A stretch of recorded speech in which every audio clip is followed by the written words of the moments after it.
Good morning, stepsons. Time for a morning check-in with Stepdad. When is the last time you asked a girl out on a date? And how did you do it?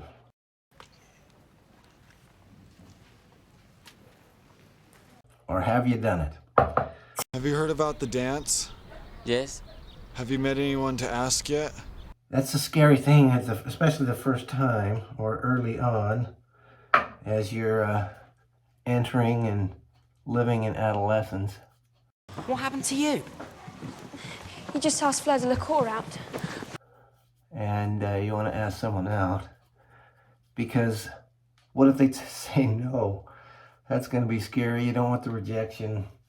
And you don't want the embarrassment and how you're going to deal with it after. So you got to have some courage. You got to have a little faith. And you got to be ready for if she says no. But you usually have an idea beforehand whether or not she's going to say yes or no. When I first asked someone on a date, it was a little easier back in the day, I assume. I guess I'm not sure. Do they still have school dances? I guess they do. At least they do at the high school here in town where I live. But when they have a formal dance, that's an easier way to ask someone on a date. But then we did it kind of corny.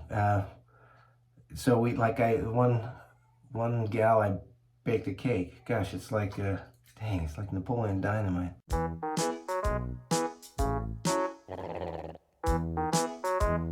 Hate to say it.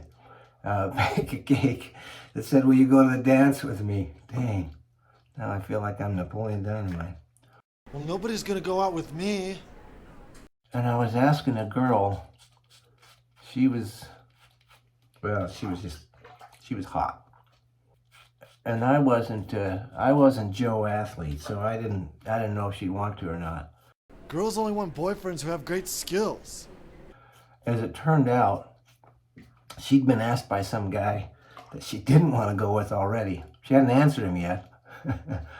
So I got this cake, and I'm walking up to her house, knock on the door, and she comes to the door, and I give her the cake and say, just wanted to give this to you, and turn, and I'm walking away, and she calls out to me. She says, yeah, I'll go with you. And I thought, oh, good. And you're really good at hooking up with chicks. And so, yeah, that was how I asked her on a date. But back then, we would ask and we would answer in kind of corny ways for school dances, right? That was for a school dance, not if you're just interacting with someone and you say, hey, you want to hang out, or hey, you want to go get something to eat, or if you'd like, we could go see a movie on Friday or whatever, or go get something to eat, and just ask them out. We didn't have cell phones like I'm recording this on, so I couldn't text and ask people. You had a home phone. You had someone's home phone number, and you would call from your home phone that you shared with your whole family, and ask, hey, is Ginger home?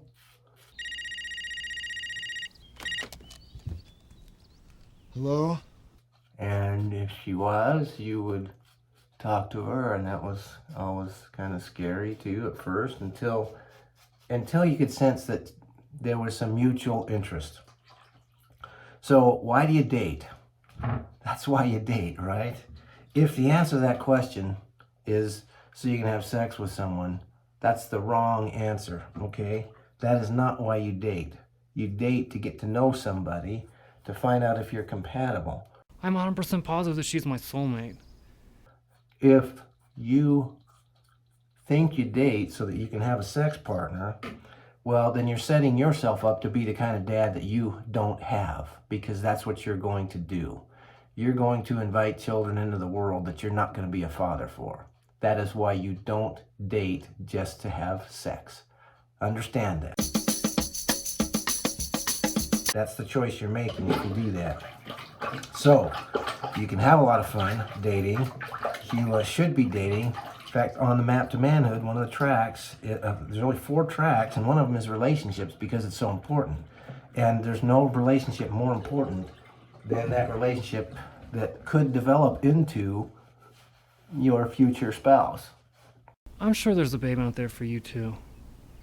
You, of all people, watching this channel, if you're growing up and your dad is not in your daily life, you may think this is old-fashioned advice from Stepdad, but it's the very reason you're growing up and your dad's not there. You make sure you're finding someone that will be compatible with you through all the hard times of marriage, and believe me, there's a lot of them, so that when you have children with her, then you will be there for your kids and for your spouse in the future. So always remember, you can succeed. You can grow up and be a good husband. You can grow up and be a good father, even though your dad isn't there to show you how. And you do have a dad that loves you, because I love you. And I'll see you on the next video. Peace out. This is pretty much the worst video ever made.